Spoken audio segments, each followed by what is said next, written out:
Baik, anak didik kami, kita akan masuk ke materi selanjutnya, yaitu tentang penawaran ya. Sebelumnya kita sudah membahas permintaan. Sekali lagi, permintaan itu datangnya dari si pembeli, sedangkan penawaran itu datangnya dari si penjual. Karena penawaran itu adalah kesediaan penjual untuk menjual berbagai barang maupun jasa pada berbagai tingkat harga dan waktu tertentu. Ya, sekali lagi, kenapa pada tingkat harga dan waktu tertentu? Karena harga barang ataupun jasa suatu waktu bisa berubah, ya, itu namanya fluktuatif. Ada beberapa faktor yang mempengaruhi jumlah penawaran, ya. Dan sekali lagi, penawaran ini biasanya dilakukan oleh si penjual maupun si pembuat, ya, produsen. Ya, jadi ketika orang tua kita kan mempunyai bawang, maka orang tua kita akan menawarkan bawang itu. Ya, kira-kira begitu. Atau ada misalnya mangga yang diproduksi, kita akan menawarkan. Ya, jadi sekali lagi penawaran itu datangnya dari si penjual ataupun si produsen. Beberapa faktor yang mempengaruhi penawaran, salah satunya adalah biaya produksi. Biaya produksi ini adalah seluruh biaya yang digunakan untuk menghasilkan barang dan jasa. Semakin tinggi ya biaya produksi, tentu jumlah penawaran akan semakin sedikit. Tapi ketika biaya produksi, ya, biaya untuk memproduksi barang dan jasa semakin rendah, maka jumlah penawaran akan semakin meningkat. Kemudian yang kedua adalah teknologi. Ya, teknologi, ya, ini bisa mempercepat proses produksi. Jika teknologi tinggi yang digunakan, maka proses produksinya akan cepat sehingga penawaran juga akan semakin cepat. Misalnya orang tua kita sebagai petani, ya, kalau menggunakan teknologi jaitor kan prosesnya akan semakin cepat. Kemudian harapan akan mendapatkan laba. Setiap kegiatan ekonomi tentu tujuannya mendapatkan laba. Bagi si penjual ataupun penawaran menginginkan yang namanya harga yang tinggi. Semakin tinggi harga, dia akan semakin senang. Berbeda dengan permintaan. Kalau permintaan kan menginginkan harga yang rendah sehingga permintaan banyak. Ya, tapi kalau di penawaran si penjual kan, misalnya ada orang tua kita yang menghasilkan bawang, kalau bisa harga bawang itu sangat tinggi, harga beras sangat tinggi, harga kopi sangat tinggi. Ya, pedagang juga begitu. Ya, kemudian yang keempat adalah faktor-faktor non ekonomi, misalnya bencana alam dan kebijakan pemerintah. Tentu kan ini sesuatu yang tidak diinginkan, ya. Jangan sampai terjadi yang namanya bencana alam. Baik anak didik kami, kita lanjut hukum penawaran. Ya, ini berbeda dengan hukum permintaan. Kalau hukum penawaran, jika harga barang yang ditawarkan naik, maka jumlah barang yang ditawarkan pun akan bertambah. Ya, jadi sekali lagi, kalau harga naik tinggi, maka jumlah yang ditawarkan akan bertambah, dan sebaliknya. Jika harga barang turun, maka jumlah barang yang ditawarkan pun berkurang karena dia rugi. Karena keinginan si penjual, ya, penawaran itu adalah harga yang tinggi. Beda dengan hukum permintaan. Hukum permintaan kan semakin tinggi harga, jumlah barang yang diminta semakin rendah. Semakin rendah harga, jumlah barang yang diminta semakin tinggi. Itu hukum permintaan. Tapi di penawaran, antara harga dengan jumlah barang yang ditawarkan itu berbanding lurus. Bukan terbalik, tapi lurus. Makin tinggi harga, jumlah barang yang ditawarkan ataupun yang dijual semakin banyak. Ketika harga barang rendah, maka jumlah barang yang dijual ataupun ditawarkan akan semakin rendah. Ya. Jadi di sini dengan catatan bahwa yang mempengaruhi penawaran hanyalah harga, sedangkan faktor lain dianggap tetap. Ya, itu yang disebut dengan ceteris paribus, ya. Jadi antara harga dengan penawaran berbanding lurus. Kurva itu kan sudah kita bahas. Inilah grafik ataupun yang menggambarkan sifat hubungan antara harga dengan jumlah barang yang ditawarkan pada waktu dan tingkat harga tertentu. Kita lihat anak kami. Di sini ada harga dan jumlah penawaran. Kalau kita lihat kan, harga 4.000, jumlah telur yang ditawarkan 100 butir. Harga naik lagi 5.500, maka jumlah telur yang ditawarkan 125 butir. Harga naik lagi menjadi 6.000, ya, maka jumlah telur yang ditawarkan 150 butir. Naik lagi harga menjadi 7.500, jumlah telur yang ditawarkan atau yang dijual 175 butir. Naik lagi harga 9.000, jumlah telur yang ditawarkan menjadi 200 butir. Artinya apa? Itulah hukum penawaran. Semakin tinggi harga, semakin banyak jumlah barang yang ditawarkan. Semakin rendah harga, semakin sedikit jumlah barang yang ditawarkan atau yang dijual. Inilah grafiknya. Sama caranya untuk membuat kurva permintaan. Kita buat dulu garis tegak lurus, ya. Garis tegak lurus.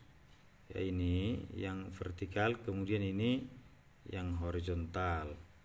Yang vertikal kan tempat harga, kita urutkan, jangan terbalik, dari harga terendah 4.500 sampai harga tertinggi 9.000. Kemudian dari jumlah yang terendah 100 sampai jumlah yang tertinggi 200. Kita menghubungkan saja, karena kurva itu kan menghubungkan.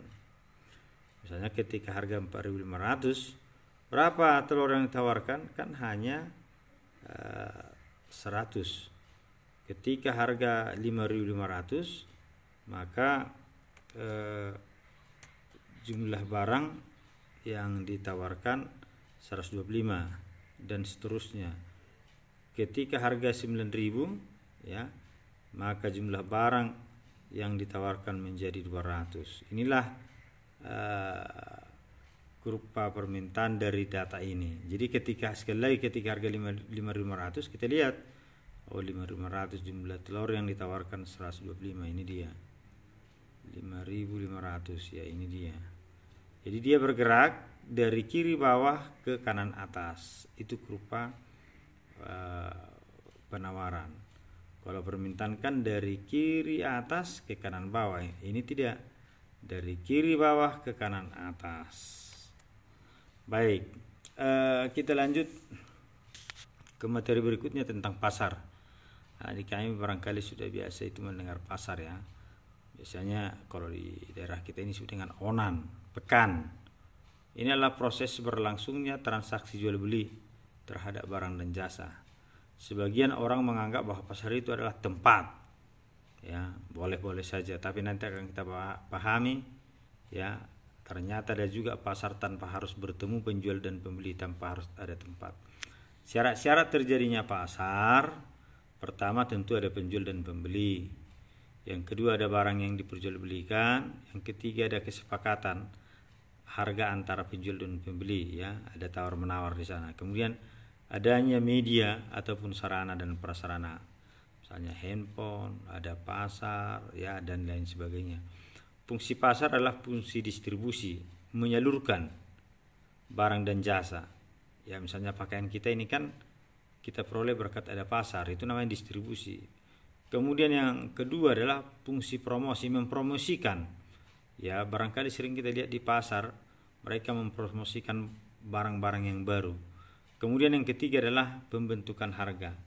Lewat pasarlah harga itu ada terjadi. Jenis-jenis pasar pertama adalah macam-macam pasar menurut wujudnya. Ini yang perlu. Ada namanya pasar konkret, ada pasar abstrak menurut wujudnya.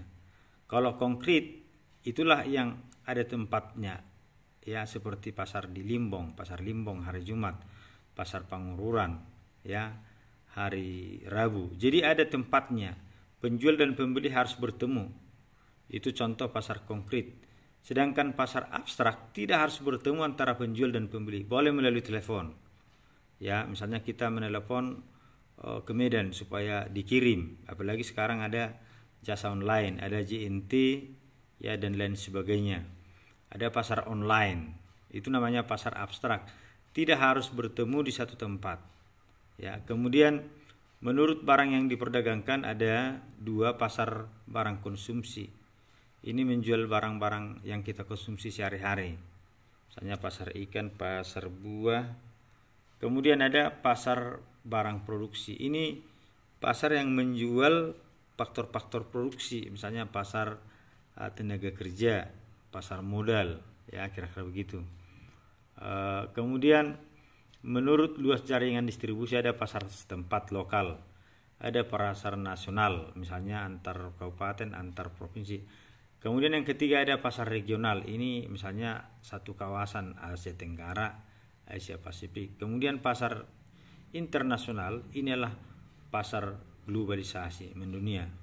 Kemudian menurut waktu penyelenggaraan, kapan waktu itu pasar itu terjadi? Ada pasar harian, tiap hari pasar, misalnya di kota. Ada pasar mingguan, sekali seminggu, misalnya hari Rabu di Pangururan, hari Jumat di Limbong, hari Minggu misalnya di Segala, itu mingguan. Pasar bulanan, ini hanya sekali sebulan, ada pasar malam.